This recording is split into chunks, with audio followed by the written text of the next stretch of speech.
ನಾನು ಅದನ್ನು ಇನ್ನೂ ಕೆಟ್ಟದಿದೆ, ಅದು SIT ಕೊಡ್ತೀವಿ. ಇಲ್ಲಿ ನಾವೆಲ್ಲ ಹೆಣ್ಮಕ್ಳ ಜೊತೆಲಿ ಕುಂತಿರ್ತೀವಿ, ಅಕ್ಕ ತಂಗಿರ ಜೊತೆಲಿ. ಎಲ್ಲವನ್ನು ಕೊಡೋದು ಕಷ್ಟ ಆಗಷ್ಟು ಕೆಟ್ಟದಾಗಿದೆ. ತುಂಬ ಅಶೀಲವಾಗಿರೋ ಹೂನ ಹಾಕೋದು ಕಷ್ಟ, ನಮ್ಮದು ಬದುಕಿದೆ. ಬಟ್ ಇವ್ರಿಗಂತೂ ಕೊಡ್ತೀವಿ, ಕಾನೂನು ಗಾಡಿಯಲ್ಲಂತೂ ಕೊಡ್ತೀವಿ. ಮೊನ್ನೆ ಶನಿವಾರ, ಶುಕ್ರವಾರ ಕೊಟ್ವಿ.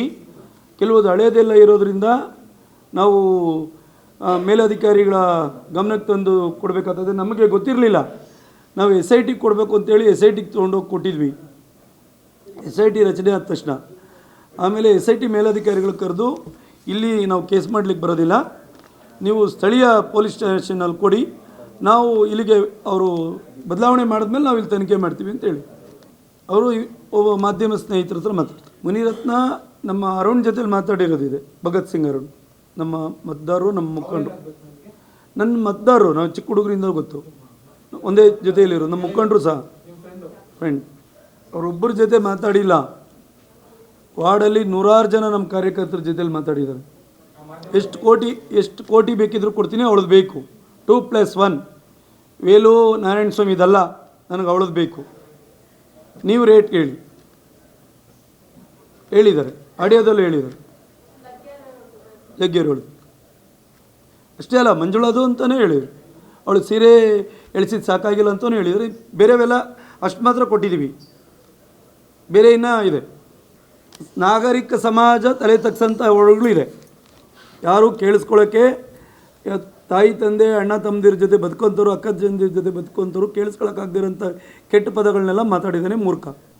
ಈಗ ಏನು ಯಾವ್ದು ಮಾತಾಡಿದ್ರೆ ಯಾವ್ದು ಬಿಡೋದು. ಇವತ್ತು FSL ವರದಿಗೆ ಎಲ್ಲರೂ ಕಾಯ್ದಿದ್ರು.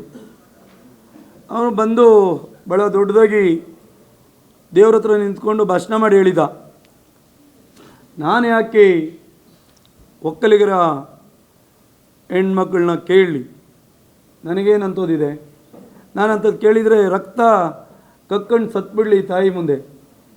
ನಂದೇನಾದರೂ ವಾಯ್ಸ್ ಪ್ರೂವ್ ಆದರೆ ನಿಮ್ಮ ಮಾಧ್ಯಮಗಳಲ್ಲಿ ತೋರಿಸಿರೋದು, ನಾನು ಕುತ್ತಿಗೆ ಕೊಯ್ಕೊಂಡು ಡೆತ್ ನೋಟ್ ಬರೆದಿಟ್ಟು ಸಾಯ್ತೀನಿ ಅಂತ. ಯಾವಾಗ ಸಾಯ್ತಾನೆ? ರಾಜೀನಾಮೆ ಕೊಡ್ತೀನಿ ಅಂತ ಹೇಳಿದ, ಯಾವಾಗ ರಾಜೀನಾಮೆ ಕೊಡ್ತಾನೆ? ಅದನ್ನು ಹೇಳಬೇಕು. ನಮ್ಮ ಇನ್ನೊಂದಷ್ಟು ಇದಿದೆ, ನಮಗೂ ಭಯದಿಂದ ಓಡಾಡೋದು ಸಾಕಾಗಿದೆ. ನಾವು ರಾಜ್ಯದ ಮುಖ್ಯಮಂತ್ರಿಗಳಿಗೆ, ಉಪಮುಖ್ಯಮಂತ್ರಿಗಳಿಗೆ, ಸನ್ಮಾನ್ಯ ವಿರೋಧ ಪಕ್ಷ ನಾಯಕರಾದಂಥ ಅಶೋಕಣ್ಣವ್ರಿಗೆ, ದೇವೇಗೌಡರು ಅವ್ರಿಗೆ, ಏಕೆಂದರೆ ಒಂದು ಕಷ್ಟ ಕಾಲದಲ್ಲಿ ದೇವೇಗೌಡರು ಇವನು ವಿರುದ್ಧವಾಗಿ ನಿಂತ್ಕೊಂಡವ್ರು ಒಬ್ಬರು, ಇನ್ಯಾರೂ ಸಹಾಯ ಮಾಡಿಲ್ಲ. ನಾವು ಕುಮಾರಣ್ಣ ಹತ್ರಕ್ಕೆ ಹೋದ್ವಿ, ಸಹಾಯ ಮಾಡಿಲ್ಲ.